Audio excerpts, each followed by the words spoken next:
Rebonjour ou bonjour à tous pour ceux qui se connectent, que maintenant, qui n'étaient pas avec nous ce matin. Bienvenue, on est ravis de vous retrouver, de nouveau. Donc je vous rappelle le programme de l'après-midi. On fera un focus, pendant 45 minutes maintenant sur la facture électronique.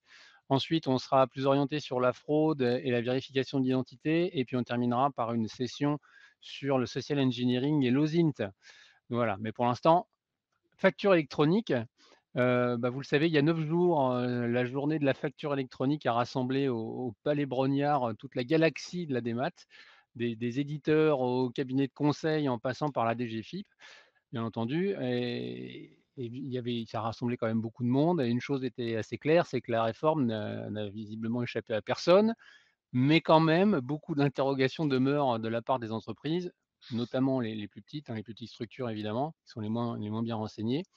Donc aujourd'hui, l'idée, c'est qu'on appuie, un peu sur le bouton pause pendant 45 minutes pour prendre un peu d'auteur et surtout pour voir comment transformer cette espèce de tourbillon réglementaire en décision vraiment utile pour vous, que vous compreniez bien comment ça marche et ce que vous avez à faire. Et donc pour cela, je suis entouré de 2 spécialistes de la question. Donc Thierry Ardion, qui est vice-président de la SDDS, qui va commencer par nous rappeler où nous en sommes vraiment, de cette réforme, calendrier, annuaire, PDP, certification, bref, les coulisses, les dates clés, on va en parler un peu, on va en parler ensemble.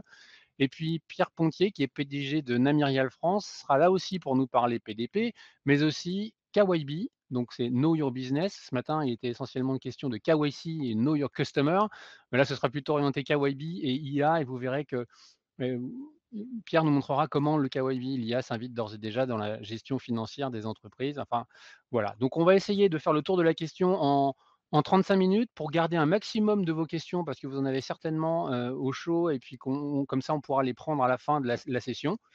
Donc voilà, je vous propose qu'on y aille. Messieurs, à vous de jouer. Et dans un premier temps, je vous laisse vous présenter et présenter vos activités respectives. Et Thierry, à vous la primeur. Eh bien, c'est parti. Alors moi, j'ai prévu quelques supports, donc je vais m'appuyer sur quelques diapos que je vous partage tout de suite. Hem, mon défi, c'est de vous expliquer, de vous ramener à la réforme en 7-8 minutes maximum, pour faire un point de c'est quoi cette réforme, et où on en est. Hem Déjà, il y a une diapo qui va très vite puisque je viens de me présenter. Alors oui, je suis également administrateur du Forum national de la facture électronique au nom de cette association d'éditeurs, qui s'appelle SDDS, qui travaille à la dématérialisation des données, en paie et dans les logiciels fiscaux. Hem, alors pourquoi cette réforme? Très vite, il y a 3 motivations de l'État annoncées depuis, 5-6 ans maintenant. Donc la prévention contre la fraude, il y a quelques milliards de TVA supplémentaires que l'État espère collecter une fois que la réforme sera en place. L'autre objectif, qui est quand même pas le moindre, c'est la compétitivité des entreprises pour réduire le coût des factures, divisé par 2, par 3, par 10 selon les estimations et aussi, accélérer la fluidité et donc les délais de paiement, pour que l'argent tourne plus vite. Et puis le troisième objectif, qui est quand même plutôt, alors j'ai mis entre parenthèses «à terme» parce que c'est vraiment ça, ça ne démarrera que bien après le rodage de la réforme, c'est le pré-remplissage des déclarations de TVA, qui est un des objectifs de Bercy également. Les principes généraux de cette réforme, donc ça va être la transmission obligatoire des factures, B2B via des PDP, je vais revenir juste après, donc les plateformes de dématérialisation partenaires. Ce choix des PDP, il y en a 93 aujourd'hui, préimmatriculés.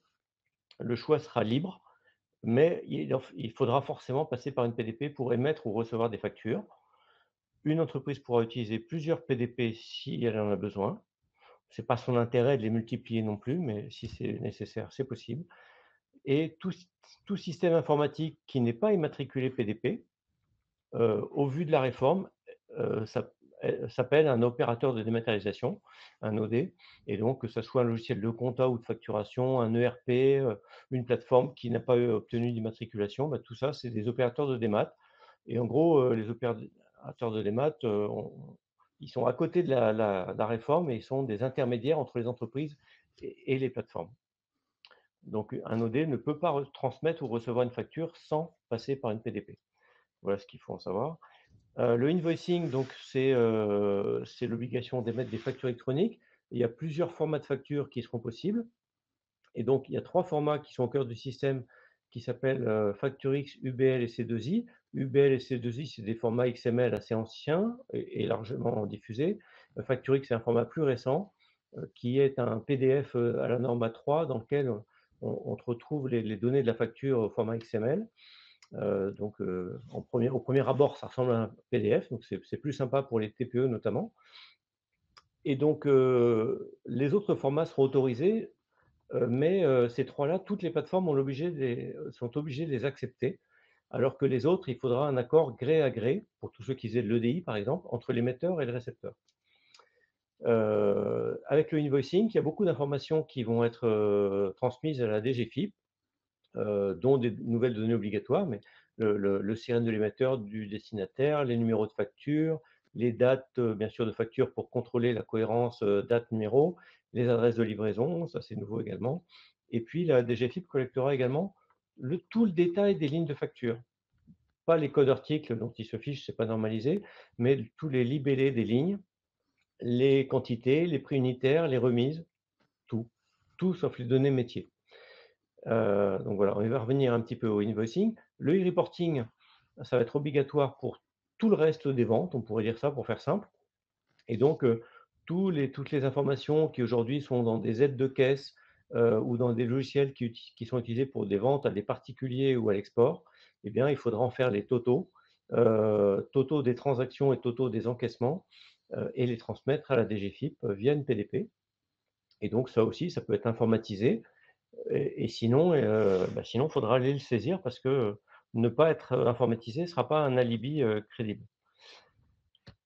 Donc, si on veut résumer le invoicing en un petit schéma plus simple que le schéma de la DGFiP, eh bien, une entreprise A qui veut facturer une entreprise B, elle n'aura plus le droit à compter du début de la réforme, elle n'aura plus le droit d'envoyer des factures papier, elle n'aura plus le droit d'envoyer des factures par mail aux entreprises assujetties TVA. Elle n'aura plus le droit d'envoyer un simple lien de téléchargement pour que les gens cliquent et aillent le télécharger.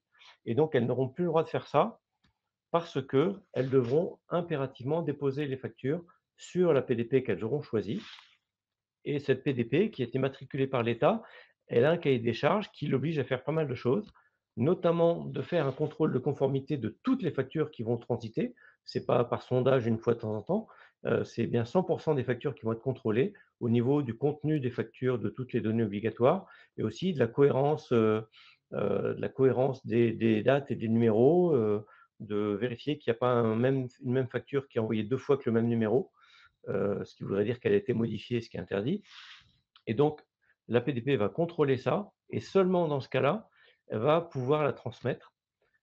Et pour la transmettre, elle aura besoin d'identifier le client dans l'annuaire national à partir de son sirène ou de son SIRET, éventuellement d'une autre adresse électronique connue. Et si c'est un assujetti TVA, eh bien, l'État va lui répondre que eh bien, cette entreprise, ce SIRET, ce sirène correspond à la PDP du destinataire. Et donc, elle va pouvoir lui envoyer cette facture, mais en même temps qu'elle envoie la facture originale à la plateforme de l'entreprise B, eh bien, elle va extraire toutes les données que demande la DGFiP, donc tout ce que j'ai évoqué, que la DGFiP va accumuler pour vérifier que la TVA qu'on lui doit, contrôler les déclarations de TVA, on peut dire ça comme ça, et un jour peut-être les pré-remplir. La PDP d'entreprise B, elle sera chargée de mettre à disposition la facture à l'entreprise B de la manière qui lui conviendra, soit en lui prévenant il y a des factures pour vous, soit en proposant des API qui permettent à l'entreprise B de se connecter régulièrement pour savoir s'il y a des factures qui arrivent. Donc là, c'est à convenir entre eux. Et une fois que la facture est arrivée à l'entreprise B, eh bien, c'est comme aujourd'hui, hein, malgré que la facture soit valide, contrôlée, et cetera, eh bien, l'entreprise B a le droit de dire: «Je ne suis pas d'accord avec cette facture» ou «Je la mets en litige» ou et cetera.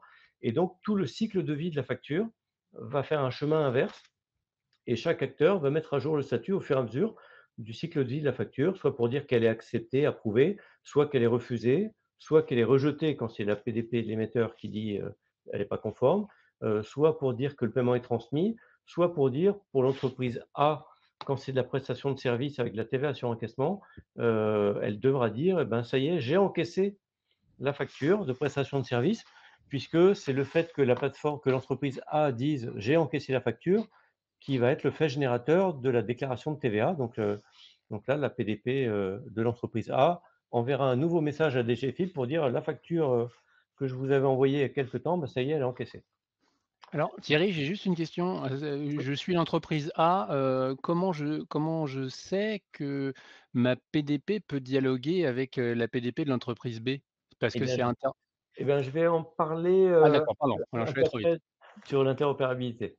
OK. Euh, mais elle devra se débrouiller pour le faire, effectivement. Le e-reporting, c'est quoi? Ben, en gros, c'est le rapport à la DGFiP de toutes les autres ventes. Donc, si mon entreprise A, elle fait des factures à l'étranger, si elle fait des factures à des particuliers, avec son même logiciel de facturation, il y en a beaucoup qui font ça.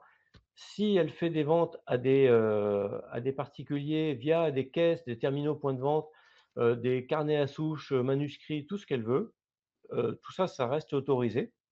Mais l'entreprise A, elle devra en faire un cumul, un espèce de méta Z de caisse qu'elle va envoyer à la PDP qu'elle aura choisie, qui fera le relais avec la DGFiP.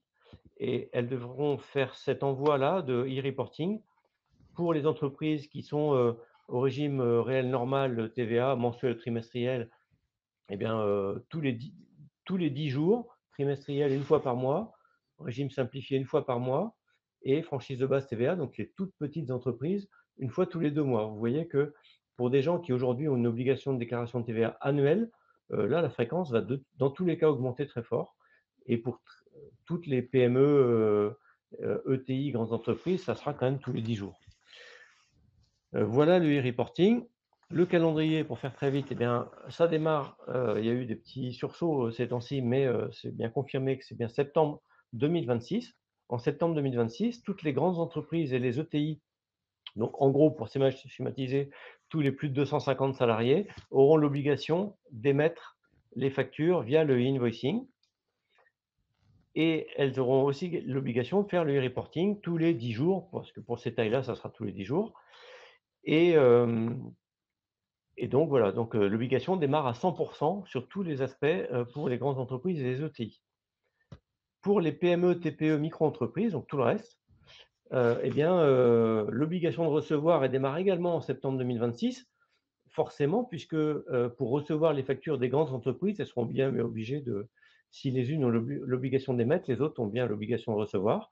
Donc toutes les petites entreprises, les 4 millions de petites entreprises auront l'obligation de choisir une plateforme avant septembre 2026. Même si elles ne recevront pas toutes leurs factures comme ça. Parce que elles, les PME, TPE, micro-entreprises, elles auront une année complète, c'est-à-dire jusqu'au 1er septembre 2027, pour progressivement émettre leurs factures sous forme du invoicing également.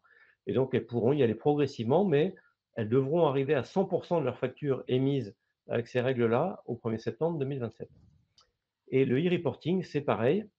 Elles pourront tester que ça marche, mais comme c'est une obligation déclarative, ça n'a pas beaucoup d'intérêt autre, elles pourront vérifier que ça marche et commencer à le faire obligatoirement au 1er septembre 2027. Donc voilà le calendrier. Les prochaines étapes et le point où on en est aujourd'hui, donc ça fait partie des choses qui ont été vues à la journée de la facture électronique. En ce moment, donc l'annuaire est à peu près terminé côté administration, côté DGFiP et AIFE, qui est l'agence financière de l'État qui s'occupe de ça. Donc les PDP sont en train de se connecter par vague d'une vingtaine depuis mars, et normalement on devrait toutes l'être d'ici fin juin. Euh, les, les règles du jeu pour déterminer qui inscrit qui dans l'annuaire, il n'y a que les PDP qui peuvent inscrire des entreprises dans l'annuaire public, et donc il y a quelques qui sont autorisées à le faire. Et donc pour cela, elles doivent, ça a été précisé récemment, avoir un mandat explicite, un opt-in de l'entreprise qui dit j'ai choisi la plateforme Toto, et donc forcément les PDP devront conserver la preuve que le chef d'entreprise les a mandatés pour faire cette inscription. L'annuaire que j'ai évoqué tout à l'heure, vous l'avez bien compris, ne sert qu'à recevoir les factures. Pour l'émission, il n'y a pas besoin d'être dans l'annuaire. Mais pour pouvoir acheminer les factures, c'est indispensable. Donc il n'y a pas d'exception à cet opt-in qui a été défini, donc la signature par le chef d'entreprise, à l'exception des experts comptables qui pourront le faire pour le compte de leurs clients s'ils ont un mandat explicite pour le faire. Ça a été précisé récemment. À partir de cet été, donc ça peut commencer maintenant, enfin, dès que l'annuaire va s'ouvrir, l'inscription des entreprises qui le veulent dans l'annuaire. L'obligation, c'est que septembre 2026, mais il y en a qui peuvent démarrer plus tôt. S'ils démarrent plus tôt, l'intérêt, ceux qui vont s'inscrire assez tôt et qui auront choisi une PDP assez tôt, eh bien, ces entreprises vont pouvoir, bénéficier de l'ouverture de l'annuaire à l'été 2025 et qui va permettre aux PDP de s'échanger des factures, heu, dans le schéma du invoicing, on va dire, dès l'été 2025, sur base volontaire, avec, la seule différence qu'il y aura avec le régime de croisière après 2026, c'est que, dans un premier temps et jusqu'à septembre 2026, les factures circuleront, mais il n'y aura pas d'extraction de données pour la DGFiP. Ça sera juste la circulation des flux de factures. Le e-reporting, va être mis au point par la DGFiP d'ici la fin de l'année et donc il y aura une phase de test au dernier trimestre probablement, afin de pouvoir commencer une phase pilote de tout le système complet, à partir de février 2025 avec, jusqu'à maintenant, il y avait 1 300, entreprises inscrites, mais ça sera peut-être un peu élargi et là, c'est sur une sélection représentative d'entreprises et de PDP, que va faire la DGFiP. Donc voilà, ça c'est les prochaines étapes et je vais finir, par les deux diapos sur l'interopérabilité. Il y a 2 choses. Il y a l'interopérabilité entre les PDP. Donc il y a 93 PDP qui doivent s'envoyer des factures et des statuts avec des technologies qui sont potentiellement différentes et des connecteurs API qui sont tous différents entre elles. Eh bien, la réponse à ce besoin-là, c'est l'inscription à un réseau international d'échange qui existe déjà, et qui va permettre d'éviter avoir à faire ces connecteurs spécifiques, c'est-à-dire, le réseau PayPal. Donc le réseau PayPal qui sert déjà à distribuer des factures, entre les pays européens et d'autres qui rejoignent PayPal petit à petit et donc ça, si tout le monde est connecté PayPal, eh bien ça devrait économiser, pour 93 PDP, factoriel 92 connexions, relations différentes et donc voilà, donc c'est pas une obligation d'être PayPal, mais tous ceux qui ne sauront pas faire transiter une facture via PayPal devront soit, faire un connecteur direct avec la PDP du client, heu, soit, déléguer le transport de la facture à une autre PDP en disant à leur client: «Bah, ça, je ne sais pas l'envoyer à cette PDP-là, donc merci de passer par une autre PDP», ce qui serait pas très sympa, commercialement. Je pense que ça pourra pas durer longtemps. Ouais. Donc PayPal va devenir une norme de fait pour l'interopérabilité pour les échanges entre les PDP, immatriculés. Et il y a un deuxième niveau d'interopérabilité qu'il ne faut pas sous-estimer pour les entreprises, c'est la connexion entre leurs logiciels, les ERP, enfin tous les OD et les PDP. Heu, Beaucoup de logiciels, dans les entreprises vont être connectés à une plateforme. Tous les éditeurs de logiciels de facturation, de compta vont choisir un partenariat avec leur PDP préféré, avec laquelle ils auront une connexion avec une API, aux petits oignons. Néanmoins, ils peuvent se trouver, heu, avec des clients qui vont avoir une plateforme différente et la question est de savoir, mais comment ils vont faire si je suis, petit logiciel de facturation et que la PDP choisi mon client ne correspond pas à ce que je sais faire? Et bien là, il y a soit le logiciel va faire un connecteur spécifique avec la PDP de son client, s'il n'existe pas déjà, soit, le client va dire: «Bah non, bah, je vais tout faire à la mano», c'est-à-dire je vais, générer mes factures sur mon logiciel de facturation, les enregistrer sur mon disque, aller les télécharger sur la plateforme. Ça peut être un plan B, à court terme, mais c'est quand même pas une solution dans la durée. Soit les gens vont changer de logiciel pour trouver quelque chose qui communique mieux avec la plateforme. Pour éviter ça, la DGFiP a engagé avec la FNOR des travaux de normalisation pour qu'il y ait une API minimale, qui soit développée par le plus grand nombre de PDP possible, qui puisse dire: «Voilà, si vous ne savez pas vous connecter avec moi PDP, avec mon API, qui fait tout ce qu'on sait faire, eh bien, vous pouvez me parler avec, une API, norme AFNOR qui sait traiter au moins toutes les fonctions obligatoires. Je dépose une facture, je reçois une facture, je lis un statut, je modifie un statut ou je dépose un reporting». En gros, c'est les 5 fonctions, plus l'authentification et ça va faire l'objet d'une norme qui va être publiée là, début juin et qui va permettre d'apporter pour toutes les PDP qui s'y raccorderont un service minimum qui vaudra pour tous les logiciels qui embarquent ce connecteur API AFNOR. Donc voilà, donc ça c'est un problème important vu des entreprises ou de leur éditeur logiciel. Et donc notre association SZDS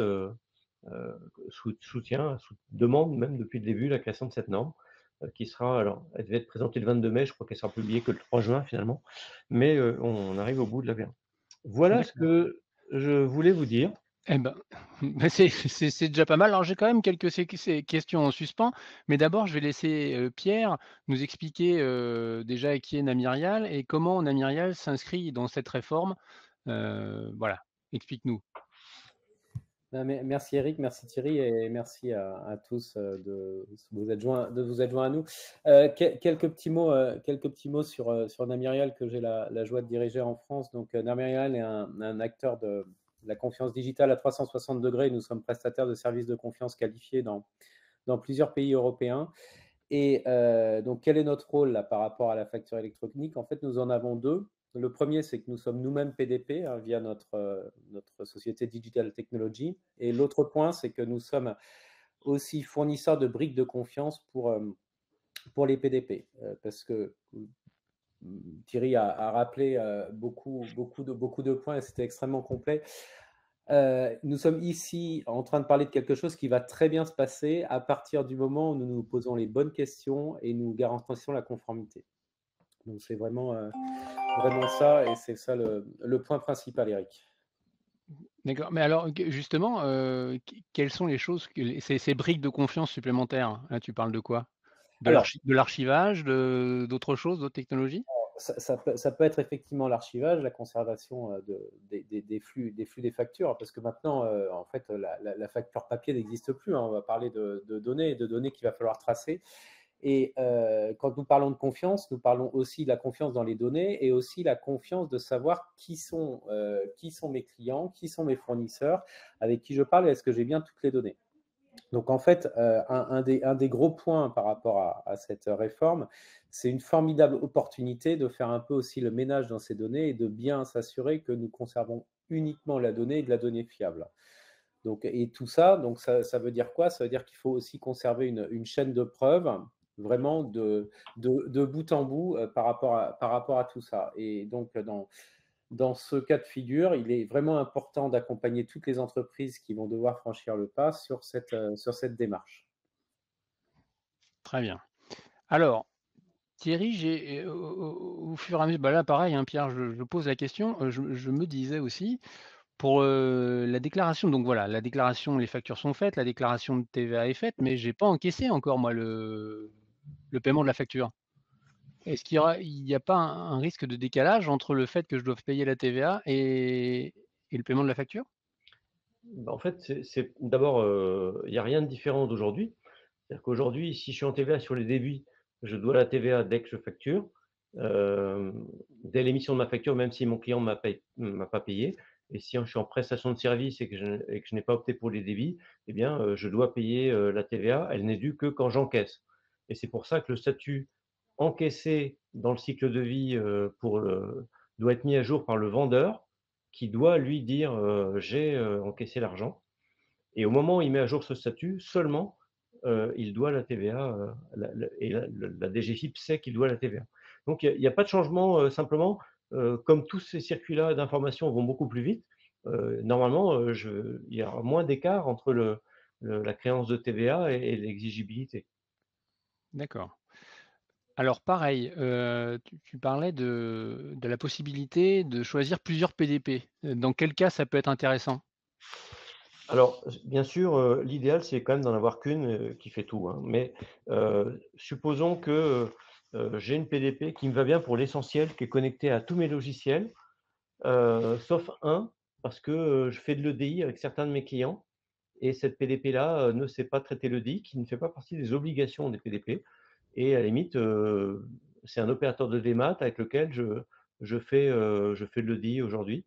Eh bien, je pourrais dire, pour l'EDI et sans changer tout le reste de mon système, je choisis une autre PDP. C'est tout à fait possible. Deuxième cas, c'est, j'ai racheté, une entreprise, récemment que j'ai fusionné avec la mienne, mais qui a un système informatique différent, avec une PDP différente, eh bien, je peux conserver les 2 tant que j'ai pas unifié les systèmes informatiques. Ça se produit souvent pour les grandes entreprises qui font des croissances externes. Donc, voilà, un exemple, mais ensuite je peux redire, j'ai des cas vraiment particuliers dans les reporting et donc, pour le reporting, je vais passer par une autre PDP qui sait, collecter plus automatiquement, les données qui sont nécessaires pour le reporting.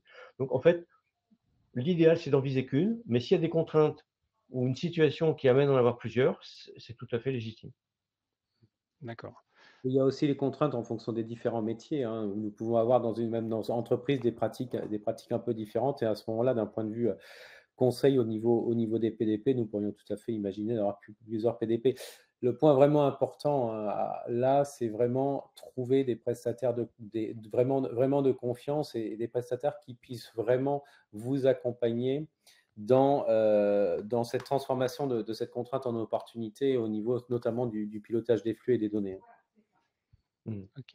Alors justement aussi, en parlant de flux de données, je lis beaucoup que, grâce à la facture électronique et à toute cette réforme, les entreprises pourront avoir un meilleur pilotage, de leurs activités, enfin, pilotage financier, hein, de leurs activités avec, des indicateurs en temps réel et cetera et que la donnée sera plus fine et en tout cas à jour et que les entreprises arrêteront de prendre des décisions sur des données financières qui datent peut-être, d'il y a 2 ou 3 mois. Mmh. Est-ce que ça, c'est un vrai argument pour vous? Oui. Clairement, oui. Oui, oui, bien sûr, c'est un vrai argument parce que, alors c'est pas forcément le schéma du invoicing ou du reporting qui permet ça, parce que finalement le invoicing, le reporting, c'est qu'un transport de données. Ce qui amène la valeur aux entreprises, c'est le fait que les factures soient vraiment des vraies factures électroniques et pas des simples PDF et des factures avec un langage structuré, qui permet d'exploiter le contenu détaillé de la facture de manière beaucoup plus aisée et donc ça forcément, ça permet au logiciel de l'entreprise, d'automatiser beaucoup plus facilement la comptabilisation des factures sans faire de reconnaissance de caractère. Ça permet de faire des tableaux de bord, enfin de comptabiliser finalement des écritures de manière beaucoup plus détaillée en allant, pourquoi pas, jusqu'au détail des lignes et donc d'alimenter, à la fois des stocks, des éléments, des tableaux de bord, de suivi de prix d'achat beaucoup plus facilement. Alors qu'aujourd'hui, s'il faut saisir les factures manuellement, personne ne le fait. Ou alors il faut vraiment avoir un intérêt très, très fort. Et donc, la capacité d'exploiter, le contenu des factures avec du XML fait qu'il y a beaucoup plus de choses qui vont être automatisées et automatisables et c'est ça la vraie valeur et comme c'est automatisable, la comptabilité, les suivis de tableau de bord vont être mis à jour quasiment en temps réel, alors que sinon, il faut attendre que ça passe par le service comptable, qu'il ait pas de retard, et cetera. Donc, le cycle de vie de l'information va être beaucoup plus rapide et le détail d'information va permettre de faire des choses beaucoup plus fines pour le pilotage d'entreprise.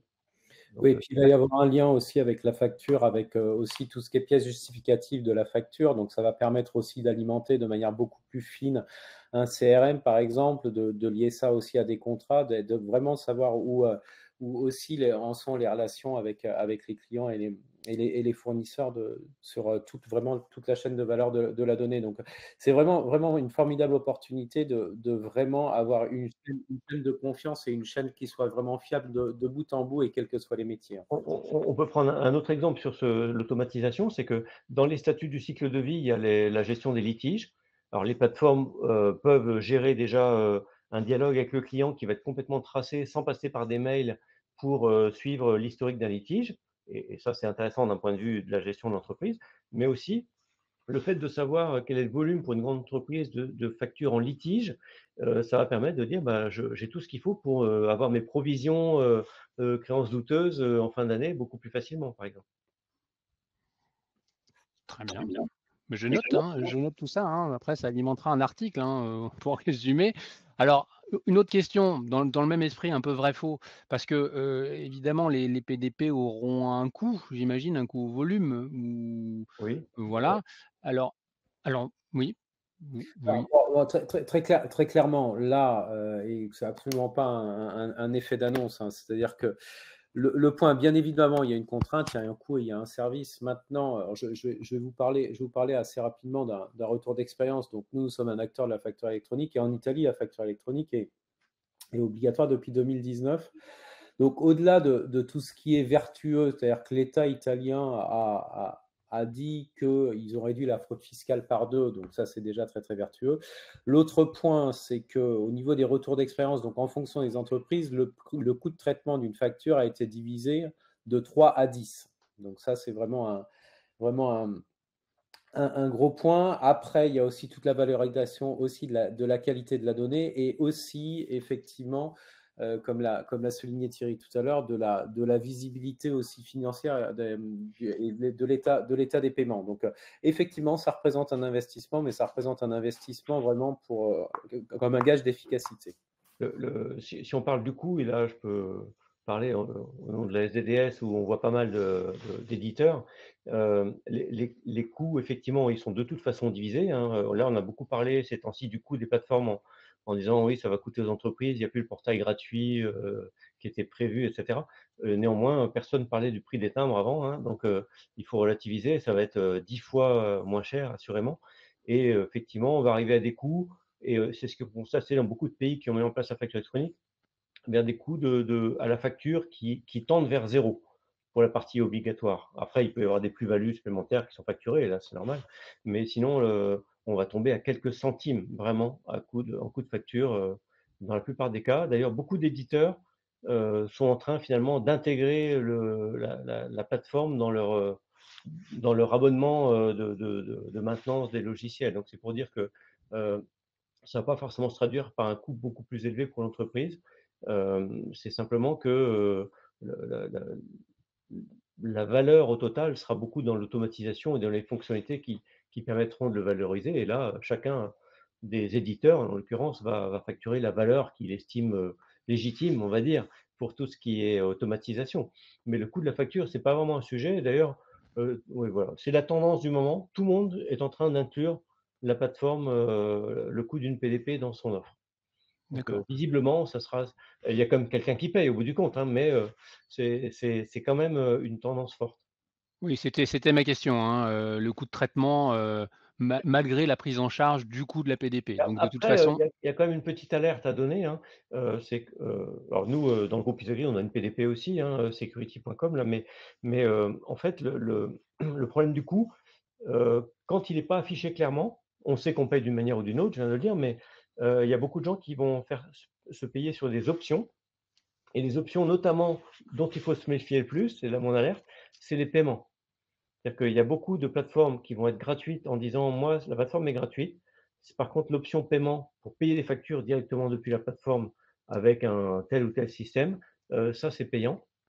Et quand c'est payant, euh, pour quelques centimes, parce que les virements, ce n'est pas forcément très cher, mais quand c'est des paiements du type carte bleue, avec des commissions type carte bleue, où on dit la plateforme, elle se paye avec, enfin, tous les paiements vont subir une commission de 1, 1,2, 1,5%, comme beaucoup de systèmes de paiement existants, et ben là, ça peut vite coûter cher, effectivement.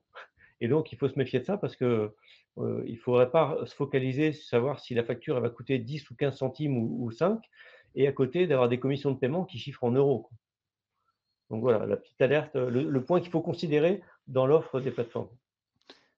alors et justement, Thierry, tu parlais d'automatisation et là je me tourne plutôt peut-être vers Pierre. En termes d'automatisation d'IA, quels sont les apports attendus dans une PDP?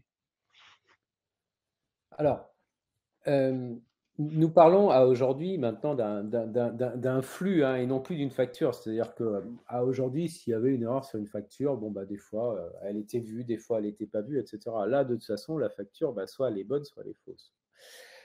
Donc ça veut dire quoi? Ça veut dire qu'à un certain moment, il faut faire tous les contrôles de complétude, bien s'assurer qu'il y a bien tout dans la facture. Et donc, pour faire ça, il faut constituer la facture, il faut aller chercher des données, les transformer et les renvoyer. Donc, tout ça, comme vous le savez, hein, l'IA a une énorme vertu, c'est de pouvoir traiter une grande base de données en un temps bien inférieur à l'humain. Donc, ça va absolument aider. Ça, c'est le premier point. Et le deuxième point, c'est aussi de dire que l'IA sans humain n'est rien et ça va repositionner l'humain sur la valeur ajoutée. C'est-à-dire, par exemple, traiter ou vérifier des factures complexes, aller se dire comment je peux optimiser aussi mes factures, mes paiements, etc. Donc, l'IA va être un accélérateur et un gage de respect de toute la conformité. Entendu. Thierry, votre... Là-dessus, en fait, effectivement, alors nous, en tant qu'éditeur logiciel, notamment pour les experts comptables, on a un outil qui, avec de l'IA, aujourd'hui traite automatiquement les factures pour générer des écritures comptables. Mais il y a une partie de la puissance de l'IA qui est utilisée pour faire la reconnaissance, la lecture de la facture, quand c'est un scan, un PDF. Là, demain, avec la facture électronique, le besoin d'IA pour la partie lecture de contenu va diminuer parce que les données seront beaucoup plus fiables en clair, on va dire, dans le XML. Par contre, l'attente justement d'alimentation des tableaux de bord en temps réel, d'avoir des écritures beaucoup plus fines, va faire que l'IA va basculer vers une comptabilisation ligne à ligne quasiment des écritures comptables pour justement alimenter ces informations en temps réel, ces tableaux de bord. Et donc, la facture en elle-même, elle ne dit pas dans quel compte va une ligne. Donc, il va falloir que l'IA analyse le libellé d'une ligne de facture pour dire ça, vu chez ce tiers-là qui me facture, eh bien, ça correspond à tel compte dans la comptabilité, parce que j'en ai déjà vu une passer comparable.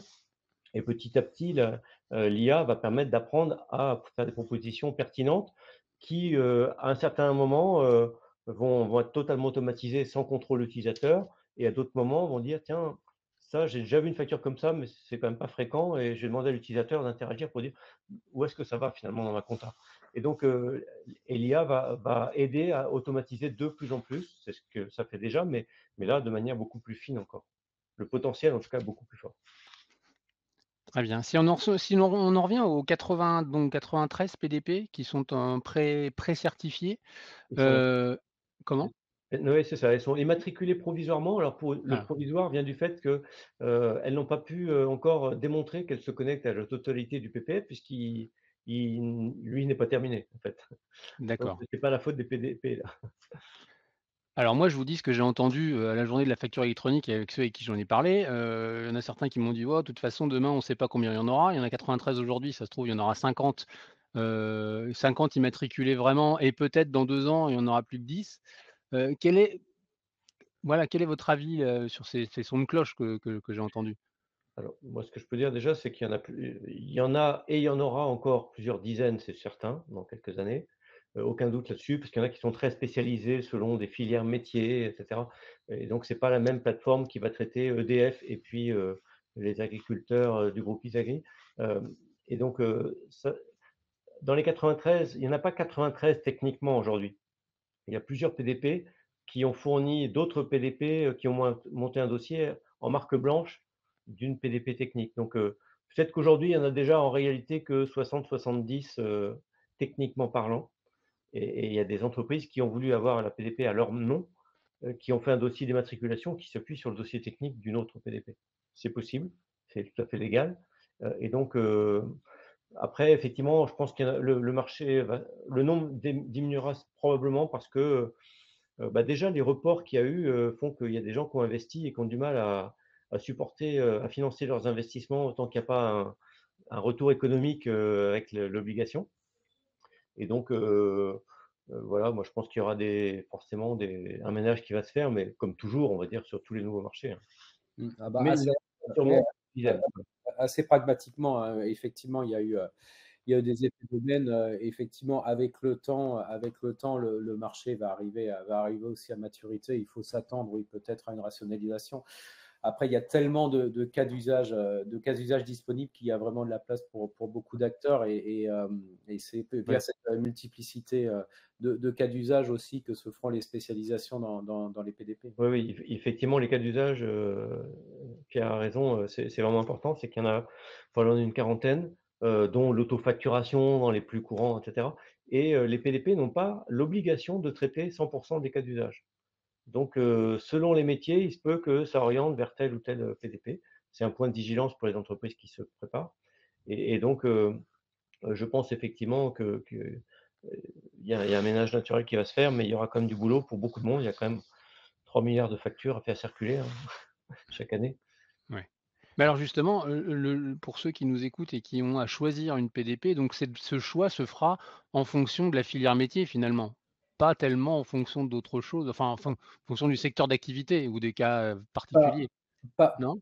alors, effectivement, ça va être un des axes de lecture, mais vraiment, le point, c'est le PDP, c'est vraiment un partenaire. Donc, en fait, le bon PDP ou les bons PDP, ce seront les partenaires qui apportent la solution efficace et surtout qui sont capables de comprendre les enjeux métiers et qui seront en mesure d'accompagner aussi la transformation digitale des entreprises, en fait. Le point, il est vraiment clair. Il y a effectivement, l'accompagnement et la connaissance des cas d'usage par les PDP qui touchent les grandes entreprises va vraiment, permettre d'orienter les choix et donc les entreprises auront le choix, mais en même temps, tout le monde ne pourra pas y répondre. Il y a des PDP qui sont plus spécialisés petites entreprises et donc qui vont pas gérer tous les cas d'usage ou en tout cas qui vont pas gérer tous les besoins qui vont avec la taille de l'entreprise. Par exemple, gérer des workflows de validation de factures, dans la PDP, bah, les petites entreprises n'en ont pas besoin, toutes les PDP ne le font pas et c'est pas grave. Ensuite, il y a un autre truc, un effet quand même auquel il faut s'attendre, hein, c'est que là, on parle de factures, mais toutes les entreprises, quand elles seront passées à la facture électronique, vont forcément se dire: «C'est quand même ballot, ça marche bien, j'y gagne du temps, de l'argent et donc pourquoi est-ce que je continuerai à faire des bons de livraison, des bons de commande, à l'ancienne, alors qu'il y a l'équivalent de Facturix existe, Orderix pour les bons de commande, Deliverix pour les bons de livraison» et donc finalement, toute la chaîne de facturation pourrait, aller vers ça et là aussi, je pense qu'il y a il y a des plateformes qui vont le faire et d'autres pas. Parce que leur clientèle en a besoin ou pas. Donc, il y aura cette différenciation, c'est sûr. Et donc là, il y a des entreprises qui, dans les PDP, il y a d'ailleurs des gens qui font des classements de ça pour dire il y a telle PDP, elle est plutôt orientée grandes entreprises et ETI, l'autre elle est plutôt spécialisée PME, TPE, il y en a qui sont un peu mixtes. Bon, Oui, c'est vraiment toute la chaîne de la connaissance client aussi à aujourd'hui, la connaissance de son client, que ce soit une personne physique ou une personne morale. Aujourd'hui, il existe encore beaucoup de processus métiers manuels et bah, cette automatisation de côté facture va donner aussi des idées vraiment sur l'automatisation et la transformation digitale de bout en bout et ça va être aussi une arme absolument redoutable de lutte contre la fraude. Alors, il est 45, vous avez répondu à toutes mes questions, mais j'en ai une dernière. Si vous aviez à donner un seul conseil à faire dès demain à ceux qui nous écoutent? Voilà, pour Anticiper. oui, mais alors comment? Qu'est-ce qu'on fait en anticipant? OK, qu'est-ce que je fais? Renseignez-vous, écrivez et mettez-vous en contact avec plusieurs PDP, voyez vraiment qui peut être vraiment votre bon partenaire pour vous accompagner. C'est vraiment le point numéro un. ouais, je suis assez d'accord. En fait, alors selon les tailles d'entreprise, effectivement, le conseil peut être différent, mais si on est, une TPE un peu significative ou bien sûr ou plus grand encore, je pense que si ça n'est pas déjà fait, il faut impérativement aller très vite sur impôts.gouv.fr et aller dans la rubrique, «Je passe à la facture électronique» pour les entreprises et là, lire les documents principaux qui expliquent la réforme pour, tout de suite mesurer, mais cette réforme, quel impact elle a sur mon entreprise? Bah, s'il y a des DSI dans le public, j'imagine, faut vraiment analyser, quand même, les grands principes de la réforme et de se dire, dans les différents métiers de mon service achat et cetera, qu'est-ce que ça change? Et ça, les gens ne peuvent pas l'imaginer s'ils n'ont pas lu les docs, des spécifications externes de la DGFiP qui sont, publiées, mises à jour régulièrement. Donc je vous encourage vraiment à le faire ça. C'est pas des documents, c'est pas des bibles, hein, les specs externes de la DGFiP, c'est 57 pages, je crois, un truc comme ça. C'est assez, pédagogique, je trouve, donc il faut en prendre connaissance quand on est une belle PME ou plus grand. Oui, c'est vrai qu'il y a une Impérativement. FAQ, de la DGFiP qui est bien fichue. Bah, j'imagine que sur, le site de la SDDS ou chez Namirial, vous avez aussi des ressources pour aiguiller, Ouais, les alors les auditeurs? SDDS, non, on est une petite association, on n'a pas beaucoup de moyens, mais on renvoie non, mais par contre, on collabore beaucoup avec la DGFiP, donc on est solidaires on travaille plutôt à la clarté de ce que publie la DGFiP. Nous, on n'a pas de publication propre, SDDS, mais on est dans tous les groupes de travail de la DGFiP depuis 5 ans pour, justement penser, simple autant que possible pour ne pas amener des contraintes insupportables aux entreprises ou aux éditeurs, hein, c'est ça notre but. Mais donc du coup, il faut analyser ça et notamment les entreprises, plus elles sont grandes, il y en a qui me font peur des fois. Il y a beaucoup de grandes entreprises qui, pour l'instant, n'ont pas trop pris la mesure de la réforme. Or, s'il y a des impacts sur leur système informatique, s'ils ont un intégrateur qui travaille sur leur système informatique et qu'elles découvrent qu'il y a des changements importants à apporter, bah, ces entreprises-là, elles vont se retrouver coincées dans quelques mois parce que si elles comptent sur leur intégrateur pour faire de grosses interventions chez eux au mois d'avril, mai, juin 2026, je pense que tous ces gens-là seront très largement saturés et diront: «Moi, je suis désolé, mais j'ai pas de temps à vous consacrer» et peut-être que c'est déjà un peu juste et donc les systèmes informatiques des PME ou plus grandes, ça ne se change pas, en un claquement de doigts et donc pour prendre ce virage-là tranquillement, il faut vraiment y aller dès maintenant. Mmh. Il faut anticiper, faire un petit entretien, un petit rendez-vous exploratoire, hein. Ça reste aussi, beaucoup une aventure humaine, hein, tout ça, hein. Oui, et Mmh. je vois que chez Namirial, il y a Focus où il y a pas mal d'articles et de conseils pour, bah, des articles récents d'ailleurs, 5 étapes concrètes pour préparer votre entreprise dès aujourd'hui, je suis dessus, donc je vous invite à aller les consulter. Bah, en tout cas, merci messieurs, ça m'a bien éclairé, j'espère que ça vous a éclairé aussi et puis, bah, écoutez, à une prochaine fois. Merci encore d'être intervenus avec nous cet après-midi. Merci Merci. à toi, Eric. Merci. Merci à tous pour votre attention et nous sommes à disposition. Ouais. Au revoir. Au revoir.